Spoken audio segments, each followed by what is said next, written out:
Deputy CM TS Singhdeo Balodabazar जिले के दौरे पर पहुंचे।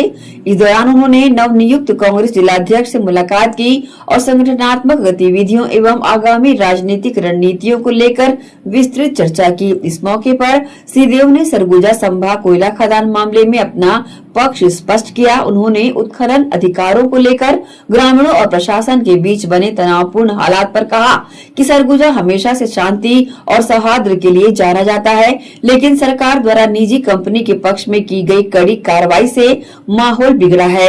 सिंहदेव ने साफ कहा कि कांग्रेस किसी भी स्थिति में ग्रामीणों के साथ खड़ी है, चाहे वे अपनी जमीन कंपनी को देना चाहे या नहीं। उसके लिए क्या कहेंगे? वहाँ एक ग्राम है परसोड़ी, तो 3-4 गांवों की जमीन एसईसीएल ने चिन्हांकित की थी कोयला खदान के लिए। कटकोना था, अमेरा था, परसोड़ी था। अमेरा जो गांव है वो लगभग पूरा उजड़ गया। वहां पर कोयला खदान खुल गई, गांव वालों की सहमति से खुल गई और लगभग उसका कोयला समाप्त हो गया। कटकोना गांव के लोग अपनी जमीन देने को सहमत नहीं थे, तो आज तक वहां पर कोई कार्रवाई नहीं हुई है। कटकोना ग्राम में कोयला खदान चालू नहीं हो पाया। लगा हुआ जो तीसरा ग्राम है वो है परसोड़ी, और ये तीनों लखनपुर विकासखंड के ग्राम हैं, सीमावर्ती ग्राम हैं, जो रेड नदी है उसके किनारे लगे हुए गांव हैं। परसोड़ी में जब खदान खुलने की बात आई तो वहां भी एसईसीएल के जो प्रतिनिधि गए, उनने कुछ छल किया और गांव वालों को गुमराह करने के कारण उत्तेजना हो गई थी और मारपीट की स्थिति आ गई थी। उस समय भी काम रुक गया था।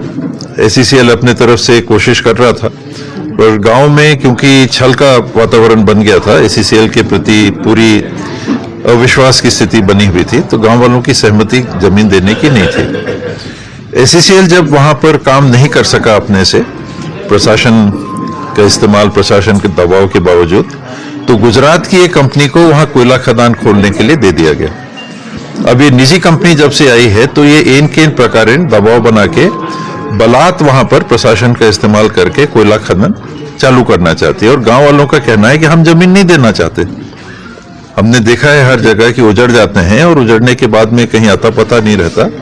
हम अपनी जमीन नहीं देना चाहते। तो ये स्थिति है कि जो कंपनी है गुजरात वाली, ये एन केन प्रकारेण काम चालू करना चाहती है। उनका निजी लाभ है, निजी स्वार्थ भी है। एसईसीएल उनका उपयोग कर रही है, जिला प्रशासन उनका सहयोग कर रही है, और गांव वालों को समझाने के बजाय वहां पर जब बल का प्रयोग किया तो ये स्थिति बनी। गांव वाले भी एकत्रित थे, प्रशासन की तरफ से पुलिस वाले एकत्रित थे। मुझे जो जानकारी मिली, क्योंकि मैं वहां से अभी दूर हूं, मुझे पूरी जानकारी नहीं है, जब पुलिस बल बढ़ने लगा गांव वालों की तरफ, तब अप्रिय स्थिति बनी।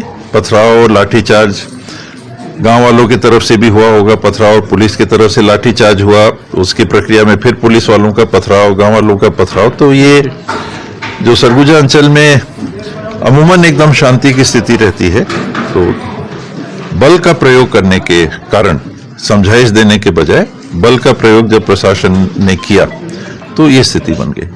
आगे जाके कांग्रेस को इसको लेकर क्या स्टैंड रहेगा?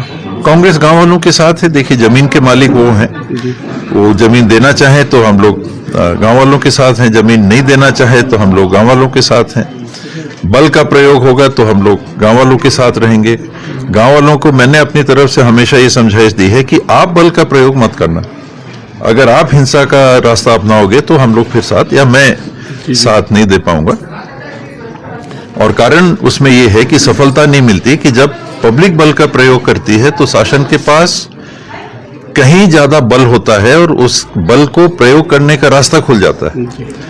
हमारी जो ताकत है, पब्लिक की जो ताकत है, वो उसकी एकता में है, और एक बन के आप खड़े रहेंगे तो उससे बड़ी ताकत दुनिया में किसी बल की नहीं होती। न लाठी की होती, न बंदूक की होती है, न शासन की होती है, न प्रशासन की होती है। वहां कहीं जो भूल कभी कभी उत्तेजना में हो जाती है, तो आप हमेशा देखिए कि जहां उत्तेजना में या फिर दूसरी तरफ से गुमराह होकर बल का प्रयोग होता है तो शासन पक्ष हमेशा भारी पड़ता है। तो वो नहीं करना चाहिए। अपनी बात पे, जायज बात पे टिके रहना चाहिए, गांव को एक राय में रहना चाहिए, और फिर वैसे में कोई जमीन आपकी बिना आपकी सहमति के नहीं ले सकेगा।